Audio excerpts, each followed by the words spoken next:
Good morning, Internet. It's Mike White with 143.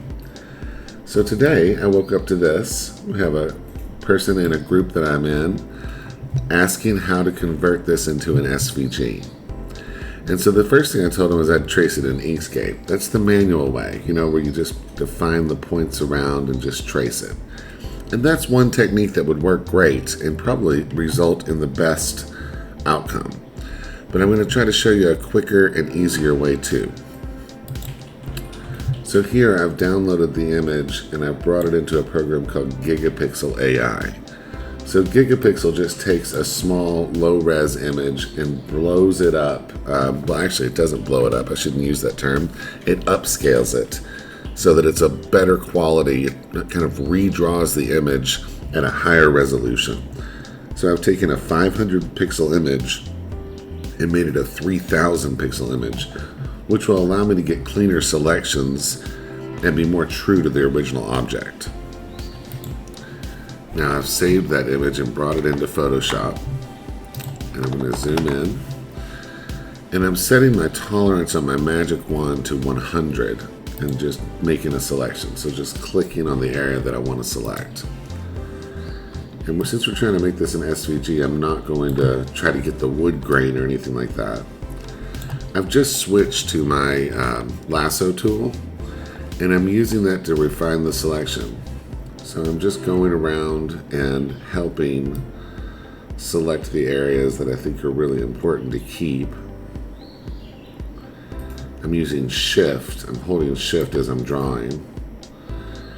I'm just going to try to grab some of these. So, we're not going to get too detailed here because we're trying to do this the fast way, the easy way, if you will. So I'm just drawing around it. I really seem like I need to get way in here and get some of these shapes. So I'm just drawing I'm using a mouse. I don't have a tablet. And I have my mouse speed turned way down. So that kind of helps. Me make a better line. So just drawing around it. And, if I keep getting too detailed here, this is not going to be the quick tutorial. It's going to be the slow one. And because I'm a little bit of a perfectionist, I'm going to pause and just continue to do this. So now I've got a fairly good selection. It's not perfect. I'm going to take my magic wand tool and change the tolerance, and I experimented with this. That's how I know to set it down. So I'm going to set this to 40 and hold Shift and select this area. So that's still not enough, so I'm just going to Control Z that choice. And I'm going to set it down to 30 and hold Shift. It also depends on where you select. So you can kind of, I'm continuing to click with Shift in different areas and just clean this top part up.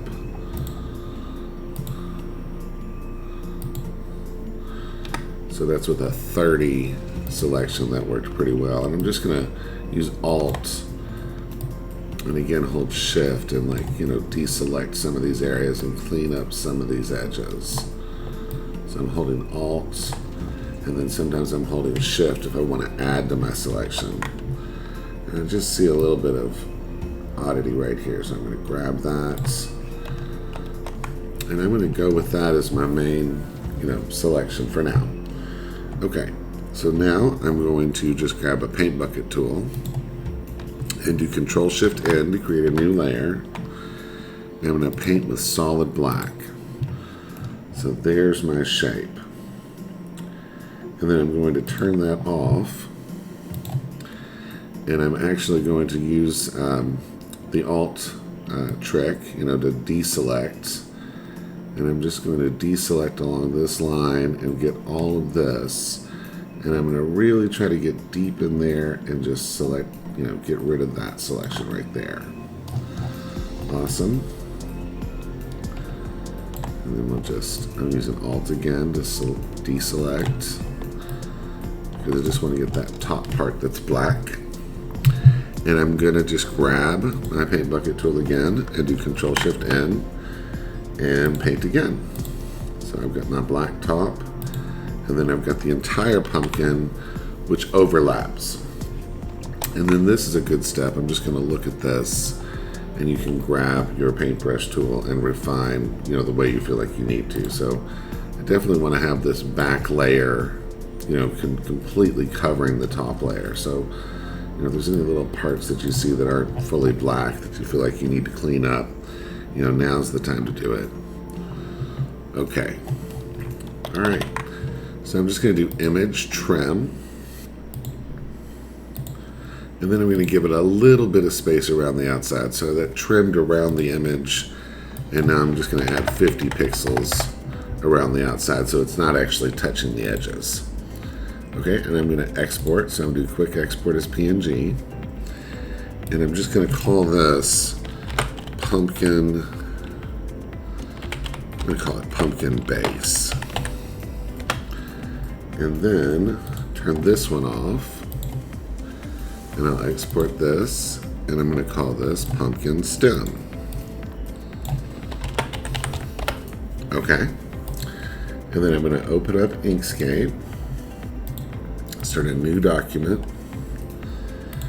And then I'm going to take those images and pull them into Inkscape. So I'm just literally going to open up the folder and find those images I just created. I'm going to select both of them and just pull and drag them in. So now they're embedding into the document. And they came in really big, which is okay. Probably needed to set the resolution, so let me back up on that. It's good to see me make mistakes, right? All right, so let's do our image size here.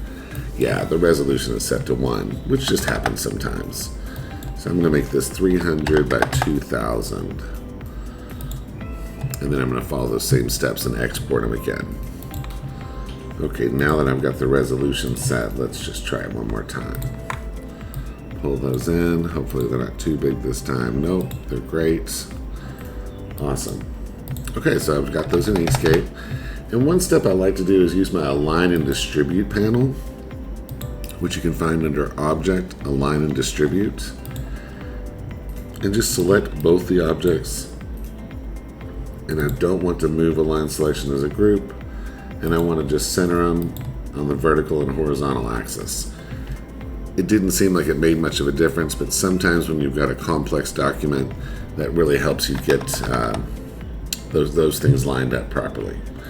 Okay, and now I'm just going to select one of them and go to the Trace Bitmap. So if you don't have that open, you go to Path, Trace Bitmap.